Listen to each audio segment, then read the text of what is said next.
Hello all, అందరు ఎలా ఉన్నారు? బాగున్నారా? మేము కూడా చాలా బాగున్నాము. సో ఈరోజు అయితే ఈవినింగ్ బ్లాగ్ చేస్తున్నాము. సో ఈవినింగ్ అనేసి నేను బయట వెళ్ళి పునుగులు తెచ్చుకుందాం అనుకున్నా. బట్ అంత బాగా అనిపించక ఇంట్లోనే చేద్దామని ఇంటికి వచ్చి పునుగులు అలానే మనకి బయట అమ్మి టొమాటో చట్నీ అయితే ప్రిపేర్ చేస్తున్నాను అనమాట. అచ్చంగా మనకి బండి మీద అమ్మి టొమాటో చట్నీ ఎలా వస్తుందో ఇంట్లో కూడా అలానే టేస్టీగా రావాలంటే ఒకసారి నేను చెప్పే టిప్స్ని అలానే నేను ఎలా చేస్తా ఫాలో అవ్వండి. సో టొమాటోస్ని ఒక 1/2 kg to 1/2 kg వరకు తీసుకుని ఇలా చిన్న ముక్కలకైతే కట్ చేసి పెట్టుకున్నాను. సో ఇప్పుడు బాండిని అయితే ఫస్ట్ స్టవ్ మీద పెట్టుకొని హై మీద ఫ్లేమ్ పెట్టుకొని వాటర్ కానీ ఏం కానీ లేకుండా చూసుకుని సో డ్రై రోస్ట్ చేసుకోవాలన్నమాట. ఆయిల్ వేసుకుని దాని తర్వాత కొంచెం గుప్పెడు పల్లీలు అలానే ఒక 1 టేబుల్ స్పూన్ వరకు ధనియాలు కూడా ఇందులో యాడ్ చేసుకుని సో కొంచెం ఆయిల్ యాడ్ చేసుకున్నాను. సో మా ఎండుమిర్చి అంత కారం లేదు కాబట్టి 20 to 25 వరకు ఇక్కడైతే ఎండుమిర్చిని తీసుకున్నాను అనమాట. సో ఎండుమిర్చిని కూడా కొంచెం అటు ఇటు కలిపేసి కొంచెం అది ఫ్రై అయిన తర్వాత ఇందులోని ఇంగువ అనేది యాడ్ చేసుకోవాలి. ఇంగువ కూడా యాడ్ చేసేసుకున్న తర్వాత మనం ముందుగానే కట్ చేసి పెట్టుకున్న టొమాటోస్ని కూడా ఇందులో యాడ్ చేసుకొని ఒకసారి బాగా కలుపుకోవాలన్నమాట. సో ఇలా కలుపుకోవడం వల్ల ఏంటి అంటే మనకి నీట్గా పల్లీలు అలానే ధనియాలు అలానే ఎండుమిర్చి టొమాటోస్ అనేది ఈవెన్గా ఫ్రై అవుతాయి. లేదంటే ధనియాలు అలాంటివి కొంచెం జల్దీగా ఫ్రై అయిపోయి మిగతాది అవ్వదు.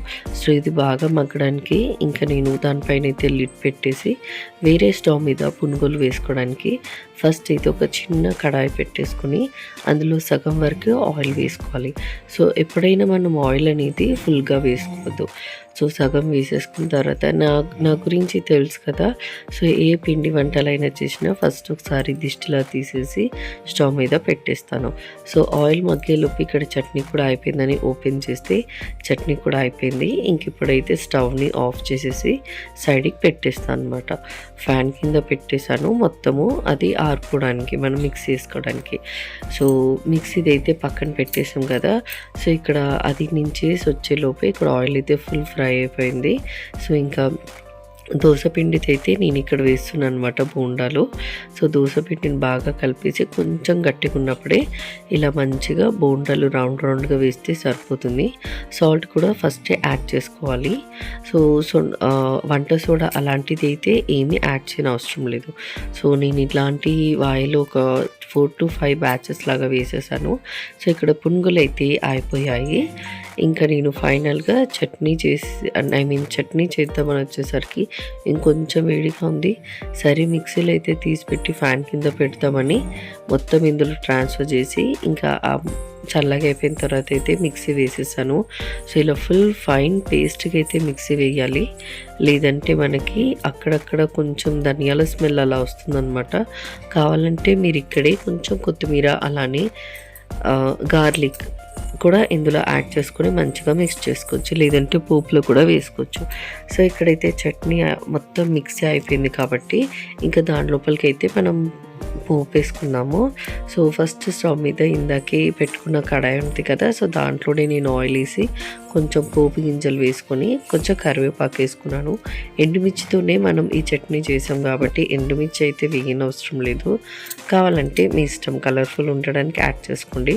బట్ ఎండుమిర్చి అయితే అవసరం లేదు, మన బయటకి ఇలానే ఇస్తారు కాబట్టి బండిలో. సో ఇంకా స్టవ్ని అయితే ఆఫ్ చేసి అది మంచిగా మగ్గిన తర్వాత స్టవ్ ఆన్ చేసి ఉండగా చట్నీ మిక్సీ వేసి మాత్రం ఇందులో యాడ్ చేయొద్దు, మాడిపోతుంది. స్టవ్ ఆఫ్ చేసి దాని తర్వాత చట్నీ మనం ముందు మిక్స్ చేసి పెట్టుకునేది ఇందులో వేసి అలానే రుచికి తగినంత ఉప్పు కూడా ఇందులో యాడ్ చేసుకొని బాగా కలుపుకొని ఇక సర్వ్ చేయడమే. సో మంచిగా అయితే ఈవినింగ్గా ఇది పునుగులు అలానే చట్నీ అయితే చేసుకొని తిన్నాము. మీరు ఒకసారి ట్రై చేసి ఎలా వచ్చిందో నాకు ఖచ్చితంగా కమెంట్స్ చేయండి. సో ఇంకా ఆ పని చేసుకొని వచ్చిన తర్వాత ఒక 5:30 సంథింగ్ ఆ టైంలో ఇంటి పని అంతా చేసుకుని చాలా బట్టలు ఉన్నాయన్నమాట అవి మడతేసుకోవడానికి.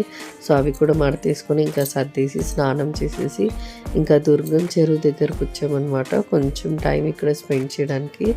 నేను పేరుకి హైదరాబాద్లోనే ఉంటాను కానీ ఇక్కడ తిరగను. సో ఇదే ఫస్ట్ టైం దుర్గం చెరువు చూడడము. చాలా అంటే చాలా బాగుంది నైట్ వ్యూ అదంతా. సో నైట్ వ్యూ తీయడానికి అయితే పిల్లలు ఉన్నారు కదా, కుదరలేదనమాట. సో ఇలా ఈవినింగ్ టైంలో అటు వెళ్తూ అయితే ఒకసారి ఇలా తీశాను. కింద వెళ్ళైతే బాగా ఎంజాయ్ కూడా చేసామన్నమాట అక్కడ కొంచెంసేపు ఆగి. సో ఈ వీడియోనైతే ఇక్కడితో ఎండ్ చేస్తున్నాను. సో ఒకవేళ నా వీడియో నచ్చినట్టయితే లైక్, షేర్ అండ్ సబ్స్క్రైబ్. అలానే మరిన్ని వీడియోస్ కోసం మన బెల్ ఐకాన్ అయితే అసలు క్లిక్ చేయడం మర్చిపోవద్దు. సో మీరు ఎలా ఈరోజు డేని ఎంజాయ్ చేశారో నాకు ఖచ్చితంగా కింద కమెంట్స్లో చెప్పండి. ఓకేనా? Thank you. Bye. Have a nice day.